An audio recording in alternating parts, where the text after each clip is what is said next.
August 27th, 2020, Jimbo John Galt, JimboJohnGalt.com. November 3rd is 67 days away. Do you know what happens on November 3rd? The election, the re-election of Donald J. Trump and Mike Pence. Creepshow Joe, Plugs, Sleepy Joe, and Kamala Harris will go down. That is my prediction. President Trump will get a landslide, maybe even take some of these blue states like Illinois. And I know they're going to make great inroads in California. Day 3 of the RNC, Republican National Committee's convention, was last night. Monday, Tuesday, Wednesday. Really, really good speakers. Great production. The quality of the video, the timing, the speakers, the message of those speakers obviously was top-notch, especially when you compare it to the debacle that was the modified Zoom conference call that was the DNC, the Democratic National Committee's convention.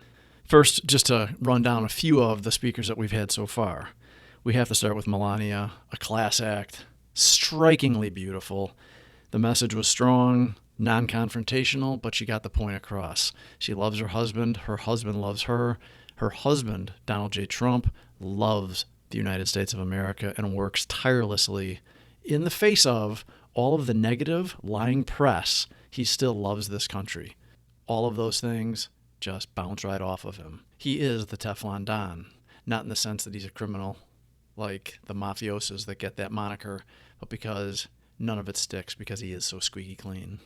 Next on the list of note was Nick Sandman. He was the high school kid that was at the Prayer for Life rally when that Marxist drum-beating asswipe was pounding that drum in his face. CNN, I think one of the NBC affiliates, have settled with tens of millions of dollars for the defamation that they perpetrated on this young kid.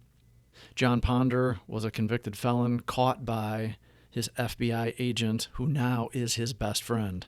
They came on with President Trump and had a pardon of John Ponder for all the great work that he's done since he's been out of prison, rehabilitating and getting convicted felons back into the workforce, making them productive members of society. You had Rick Grinnell, the first openly gay man to serve in a cabinet position.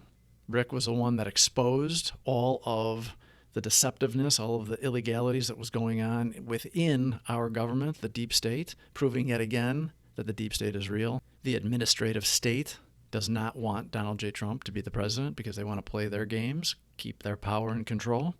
You had Patricia and Mark McCloskey. They were the St. Louis couple that had to defend their home, exercising their Second Amendment right. They made a joke out of it. They used humor in the face of tyranny.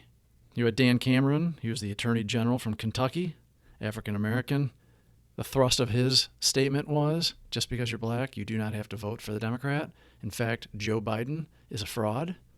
Next was Abby Johnson, used to work for Planned Parenthood until she really saw what they do there. There was a movie that was produced by Mike Lindell, the My Pillow guy. In that movie, which I saw, it was horrendous. They showed how they use a sonogram. It looked fake, but it is what these abortionists do. They stick a vacuum up the woman's coochie, and they suck out that living fetus, that soon-to-be baby. Next, you have Jack Brewer. Used to be in the NFL, another black man, had the same message. Democrats are evil people. They are not to be believed, especially by the black people. He laid out how the Democrats were the ones that were pro-slavery and that the Republicans were anti-slavery. They were the true abolitionists, the Republicans are and were. Throughout this entire Republican National Committee's convention, you've got the other race hustlers, the propagandists on the CNBCs, the MSNBC, CNN, ABC, CBS, even PBS, all of the major networks with the exception of some of the anchors on Fox. Tucker Carlson, for one, is a good one. Tells it straight, whether it's beneficial or harmful to the Republicans and Donald Trump. The leftists don't. It is always negative.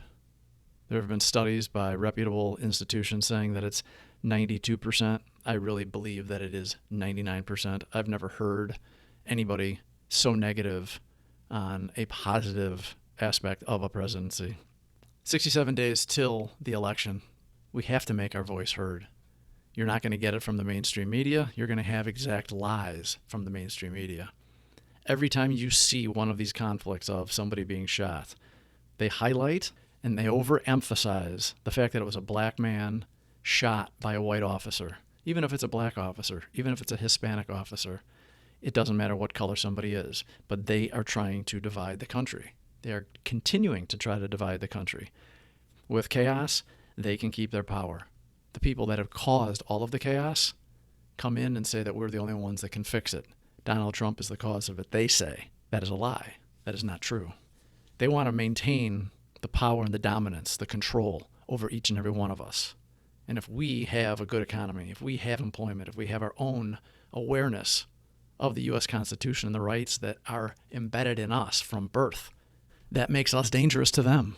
That makes us dangerous to their power and their control.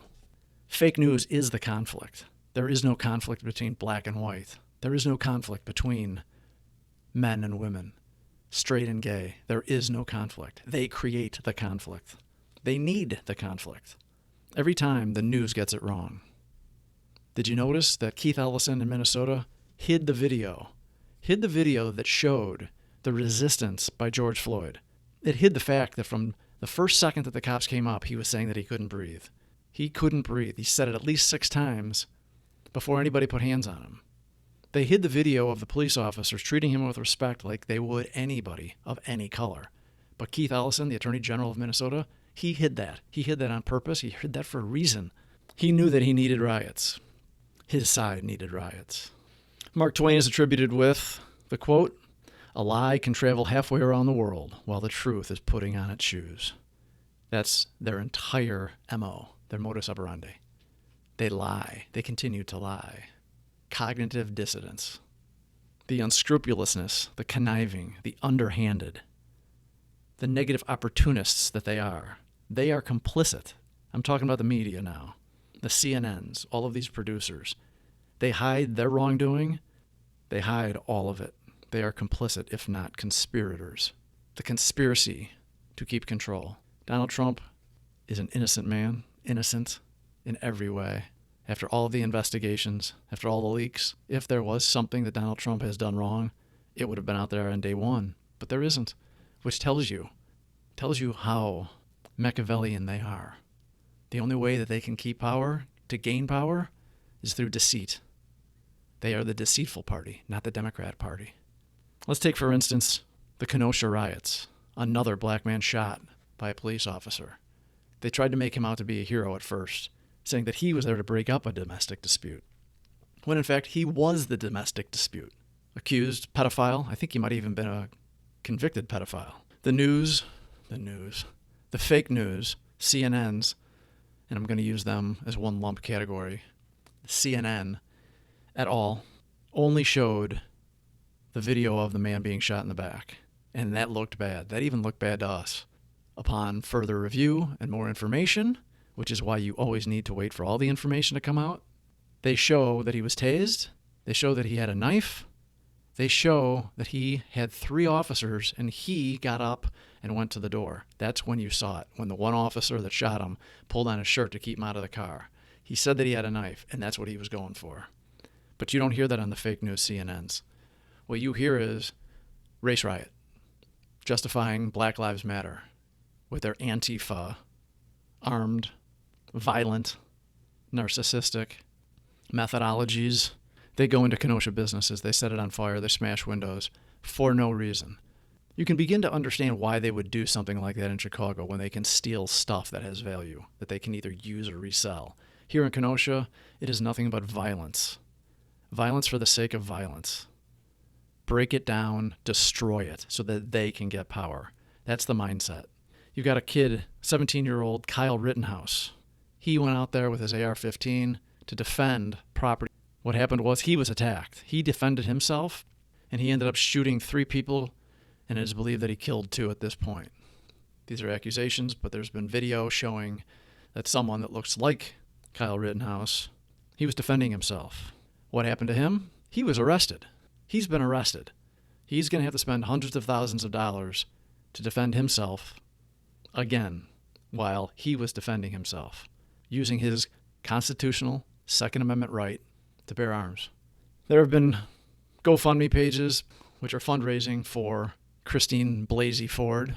Why she needs a GoFundMe? She was the fake accuser of the Supreme Court Justice nominee, Brett Kavanaugh.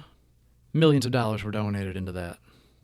All of the rioters, the Black Lives Matter, Antifa, to bail them out of jail, GoFundMe allowed those programs to continue. Within an hour, Kyle Rittenhouse's GoFundMe was taken down. You can see in the video, Kyle is being chased by somebody with no shirt on. A Molotov cocktail appears to have been thrown at his back. He continues to run. The thrower of the Molotov cocktail continues to pursue him, gets closer. Kyle turns around and shoots him. That's self-defense. But you don't hear that. You don't hear that on the CNNs. We are in a culture war through lies. That is the only way that they have a chance of winning. When you tell the truth, common sense dictates that we the people, have the rights, not the government. And they're trying to take more and more rights away from us. They're using the CCP virus to hamstring us, to put on face diapers, to keep us inside, to limit our travel, to limit our right to work, to earn money, to be self-sufficient.